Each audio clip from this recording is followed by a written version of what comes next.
Welcome to Discover Daily by Perplexity, an AI-generated show on tech, science, and culture. I'm Alex. And I'm Sophie. Today we're exploring Antarctica's first comprehensive vegetation map, revealing surprising green spaces on the icy continent and what it may look like in 100 years. But first, here's what else is happening. Kroger, America's largest supermarket chain, is facing scrutiny over its AI-driven dynamic pricing system. The company has expanded this technology to 500 of its nearly 3,000 stores since 2018.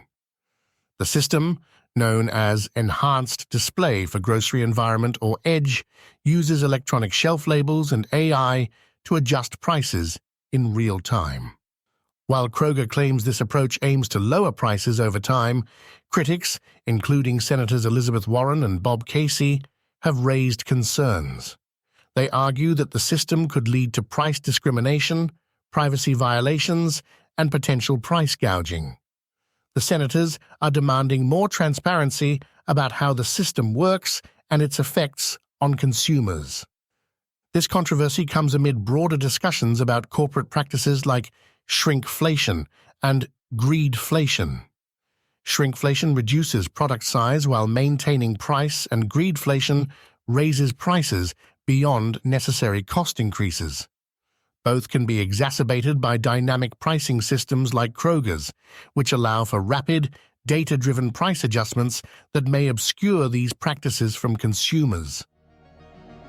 In other consumer rights news, the U.S. government is launching a broad initiative called Time is Money to make unsubscribing from services and canceling recurring payments easier and more transparent.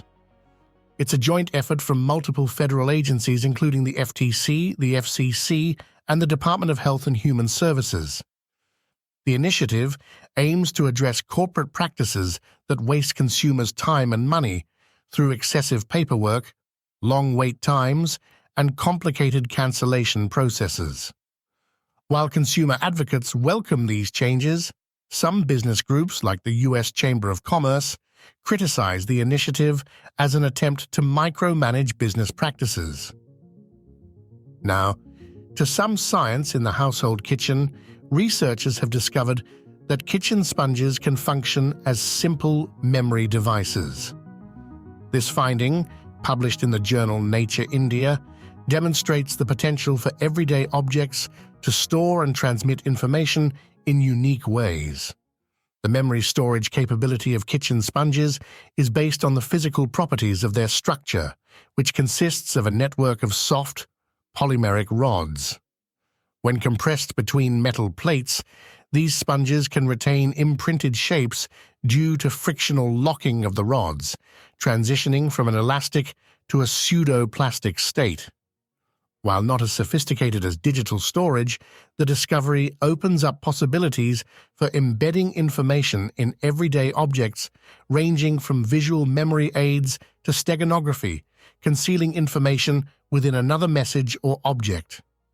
The mechanical memory system in sponges may have implications for understanding biological memory processes, as similar networks of rods are present in various biological systems, such as bones, wood, and leaves. Okay, let's turn to Sophie for our deep dive into the changing of Antarctica.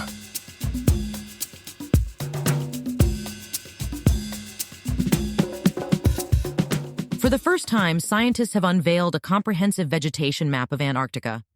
This mapping effort, led by an international team from institutions like the University of Edinburgh and the British Antarctic Survey, used satellite data from the European Space Agency combined with field measurements to create a detailed map of plant life across the continent. The survey detected around 44 square kilometers, or roughly 27 miles, of vegetation. Primarily consisting of mosses, lichens, and algae, the vegetation is mostly located in the Antarctic Peninsula and neighboring offshore islands, accounting for over 80% of the detected plant life. While this may seem small, it provides a crucial baseline for understanding how Antarctica's landscape might transform in the coming decades. As temperatures rise and ice-free areas expand, we could see significant changes in vegetation coverage and diversity. For instance, The 2 native Antarctic flowering plants have already shown dramatic spread in recent years, and over 100 non-native species have colonized the continent. If current warming trends continue, we might see a dramatically different landscape by 2124. The Antarctic Peninsula could become significantly greener, with expanded areas of moss and lichen coverage. We might even see the emergence of small shrubs in the most hospitable areas, reminiscent of Arctic tundra. While much of Antarctica's interior is likely to remain ice-covered even in 100 years, the most dramatic changes may occur in coastal and peninsula regions. As ice retreats, these areas might develop more complex plant communities, potentially including a wider variety of flowering plants. This could create new habitats for wildlife, altering the continent's biodiversity. The changes could have far-reaching consequences. As vegetation expands, it could alter carbon cycling in the region, potentially creating new carbon sinks but also releasing greenhouse gases as permafrost thaws. These shifts could influence global climate patterns and contribute to sea level rise. This map, the first of its kind, will allow scientists to monitor these changes and attempt to manage this delicate balance of life in one of Earth's most extreme environments. It's fascinating how even the smallest changes in Antarctica can have such far-reaching effects. Thank you. That's it for today. Thanks for tuning in to Discover Daily by Perplexity. Subscribe on your favorite platform to stay updated with our daily insights. In other Perplexity news, the company has recently partnered with prediction marketplace Polymarket to display news summaries of events on their platform. This collaboration aims to provide users with high-quality, trusted information in an increasingly noisy web environment. For more information on the stories we covered today, check out the episode description. And don't forget, the Perplexity app is available on both Android and iOS. We'll be back here tomorrow with more stories that matter. Until then, stay curious.